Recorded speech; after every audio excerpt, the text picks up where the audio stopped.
Hello friends, this is Riddhi from EduPlanet. I hope you all are safe and doing fine. हमारा आज का जो topic है वो है acceptance under Indian contract act 1872। मैंने आपको पहले जो कॉन्सेप्ट एक्सप्लेन किया था वो था प्रपोजल, तो आज हम पढ़ेंगे एक्सेप्टेंस। कॉन्ट्रैक्ट के ये दोनों प्रपोजल एंड एक्सेप्टेंस एक बहुत ही असेंशियल पार्ट्स हैं। अगर ऑफ़र के बाद उसका एक्सेप्टेंस नहीं होगा तो वो प्रॉमिस में कैसे कन्वर्ट होगा, और प्रॉमिस में कन्वर्ट नहीं होगा तो फिर वो आगे चल के कॉन्ट्रैक्ट कैसे बनेगा। तो ऑफ़र और एक्सेप्टेंस का होना एक कॉन्ट्रैक्ट में बहुत ज़रूरी है। जो वर्ड एक्सेप्टेंस है, हमें उस वर्ड से ही पता लग रहा है कि एक्सेप्ट करना किसी चीज़ को, कोई भी ऑफ़र है या कोई भी प्रपोज़ल है या कुछ भी है, तो हम उस चीज़ में अपना कंसेंट दे रहे हैं, मतलब असेंट दे रहे हैं कि हम रेडी हैं इस चीज़ के लिए। तो ये हो गया acceptance.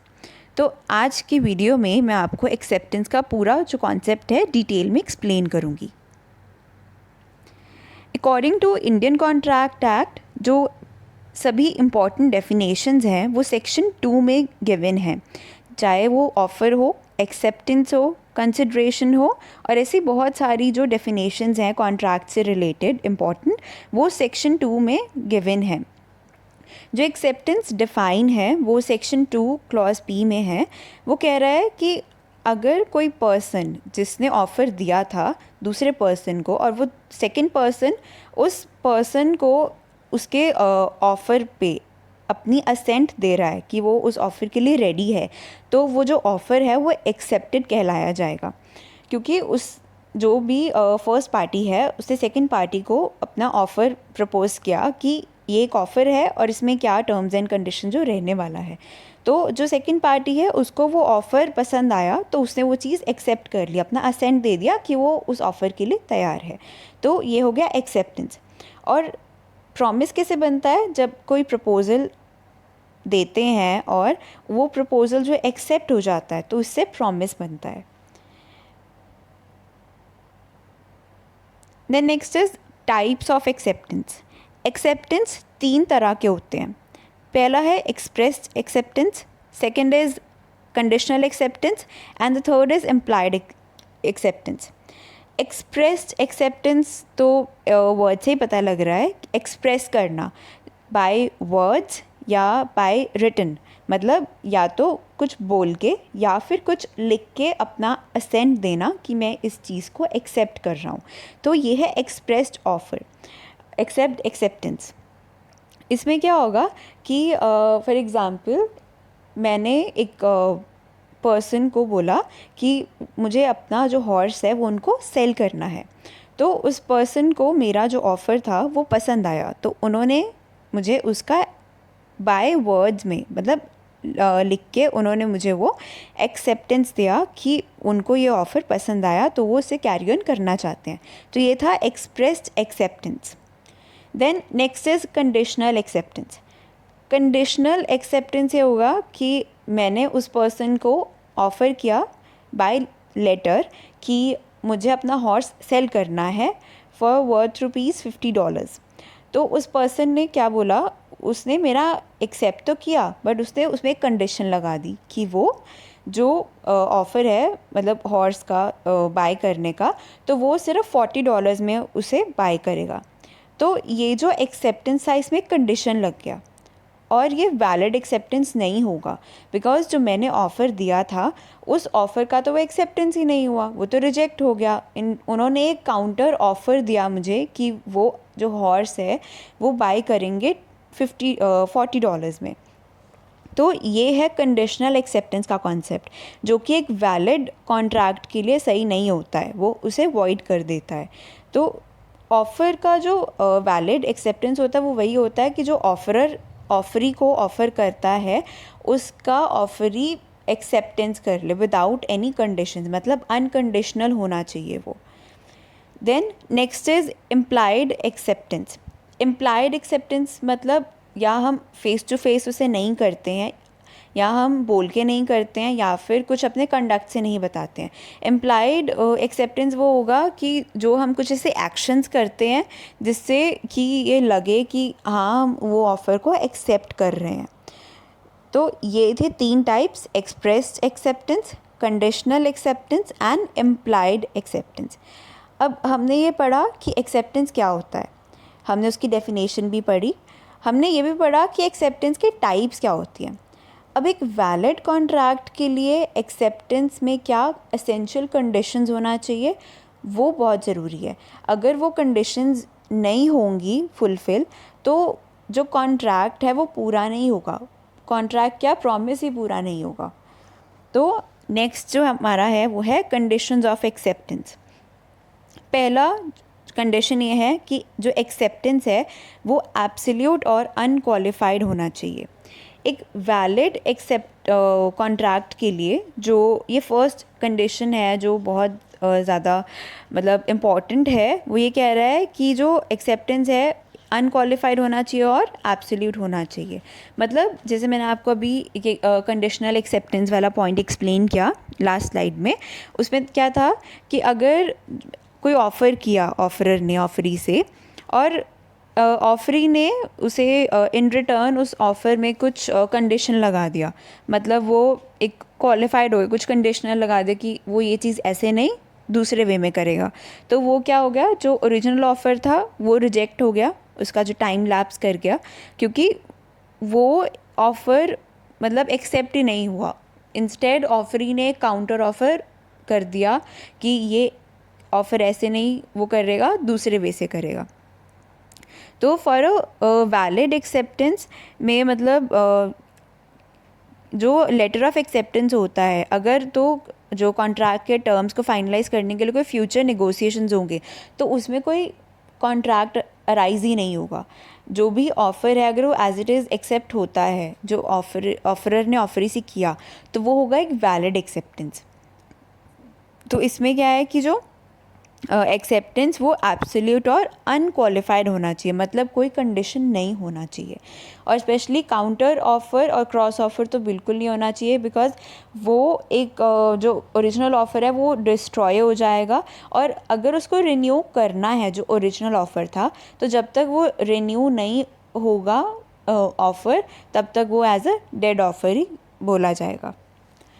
Then next is acceptance must be told to the offeror. Offeror को एक्सेप्टेंस कम्युनिकेट होना बहुत ज़रूरी है। अगर जैसे ऑफरर ने ऑफ़र तो कर दिया पर ऑफरी ने वो एक्सेप्टेंस मतलब कम्युनिकेट ही नहीं किया ऑफरर तक, तो वो प्रॉमिस नहीं बनेगा। एक्सेप्टेंस एब्सोल्यूट और अनक्वालिफाइड होना चाहिए, राइट, बट अगर वो कम्युनिकेट ही नहीं होगा तो वो प्रॉमिस कैसे कंप्लीट होगा। फॉर एग्ज़ाम्पल एक केस है फेल्टहाउस वर्सेस बेंटले। उसमें क्या हुआ था कि फेल्टहाउस ने अपने नेफ्यू को एक लेटर लिखा कि उसको उसका हॉर्स बाय करना है फॉर £30 to 15, ठीक है। उसमें क्या हुआ कि जो उसका नेफ्यू है उसने वो ऑफ़र देख लिया, मतलब लेटर पढ़ लिया, बट उसने उसको रिप्लाई नहीं किया। तो उसने बट सेम चीज़ जो नेफ्यू था उसने ऑक्शनर दैट इज़ बिनले, उसने ऑक्शनर को कन्वे किया कि वो जो हॉर्स है वो किसी को डिस्पोज ऑफ नहीं करे, बिकॉज उसके अंकल को वो हॉर्स बाय करना है। बट बाय मिस्टेक जो बिनले है दैट इज़ ऑक्शनर, उसने वो हॉर्स जो है बाय मिस्टेक डिस्पोज ऑफ कर दिया। तो फेल्टहाउस ने बिनले को स्यू किया टॉर्ट ऑफ कन्वर्जन के लिए ऑन द प्ली कि जो फेल्टहाउस है वो हॉर्स का जो ओनर बन गया था जिसका जो बिनले ने डिस्पोज ऑफ किया। तो कोर्ट ने ये हेल्ड किया कि जब उसके नेफ्यू ने फेल्टहाउस को कोई कम्युनिकेशन ही नहीं दिया एक्सेप्टेंस का, जो लेटर फेल्टहाउस ने अपने नेफ्यू को दिया था उसका कोई एक्सेप्टेंस लेटर नहीं मिला फेल्टहाउस को, तो वो कोई कॉन्ट्रैक्ट अराइज ही नहीं हुआ। और अगर कॉन्ट्रैक्ट अराइज नहीं हुआ तो फेल्टहाउस जो है वो बिनले को स्यू नहीं कर सकता। तो ये जो टॉर्ट ऑफ कन्वर्जन लगाया था फेल्टहाउस ने, मतलब स्यू किया था बिनले को, वो रिजेक्ट हो गया, तो वो फेल हो गया। अब इसमें मैं मेन चीज़ आपको क्या समझाना चाह रही हूँ कि जो ऑफ़र तो किया ठीक है, बट उस ऑफ़र को एक्सेप्ट करने का जब तक कम्युनिकेट ही नहीं होगा ऑफरर को, तब तक वो चीज़ वैलिड ही नहीं, मतलब वो कोई ऑफ़र कॉन्ट्रैक्ट ही नहीं बनेगा।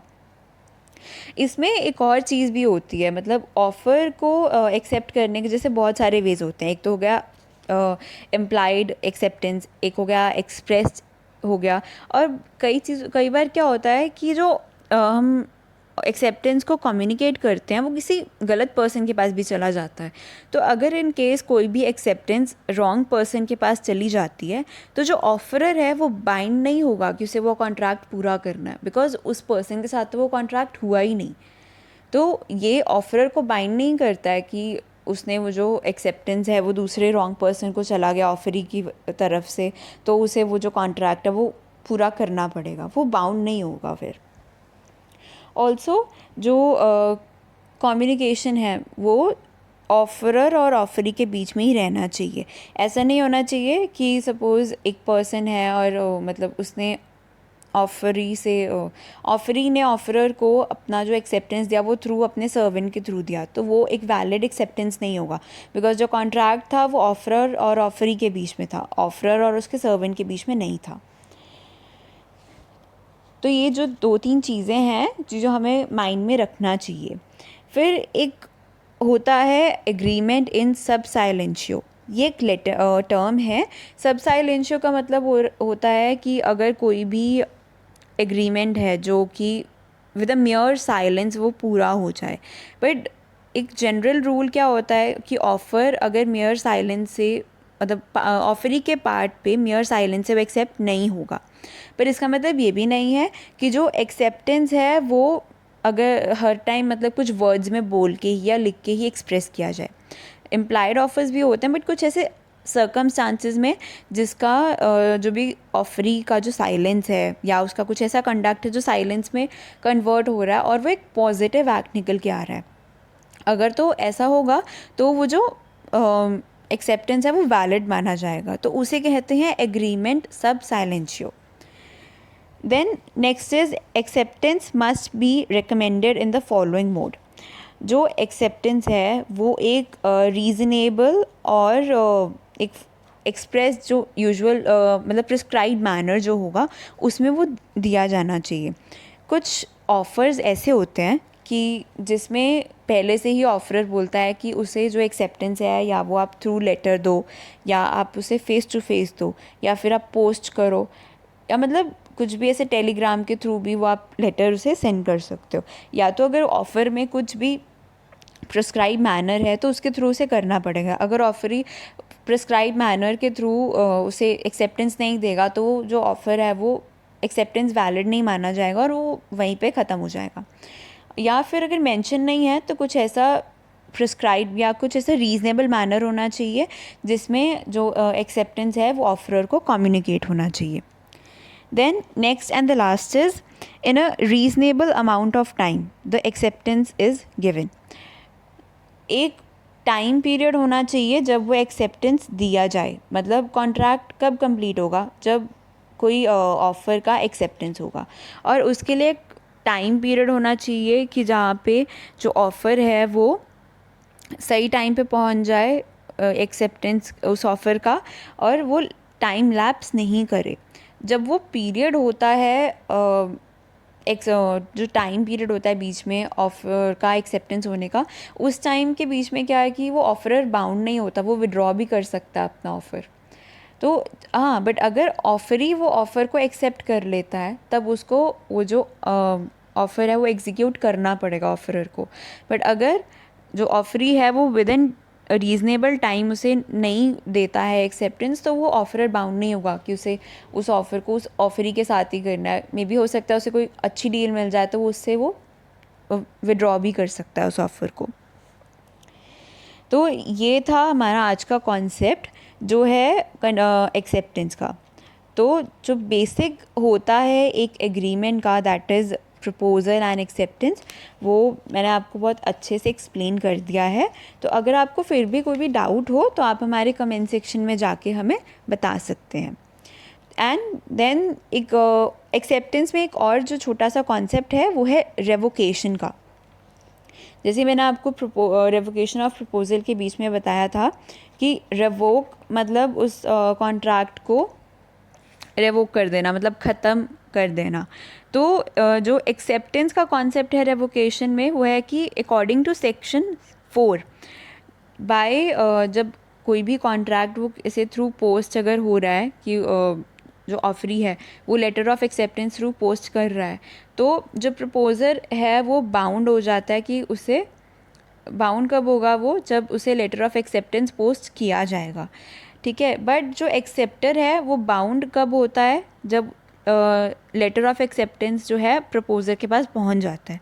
हाँ, अगर प्रपोज़र के पास वो लेटर ऑफ एक्सेप्टेंस जो रीच नहीं हुआ है, तो वो एक्सेप्टर जो है वो इमीडिएटली बाउंड नहीं होगा, वो उसको विड्रॉ भी कर सकता है किसी भी like speedy mode of communication से, या वो खुद उसे फ़ोन करके, या कुछ भी जो भी डिसाइड होता है पार्टीज़ के बीच में वो कर सकता है।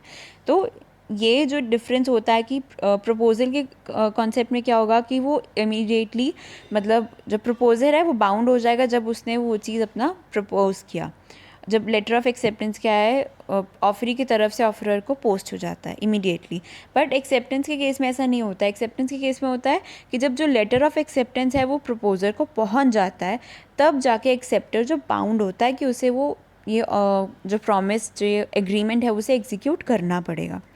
तो ये हमारा एक्सेप्टेंस का कॉन्सेप्ट टोटली फिनिश हो चुका है। Thank you.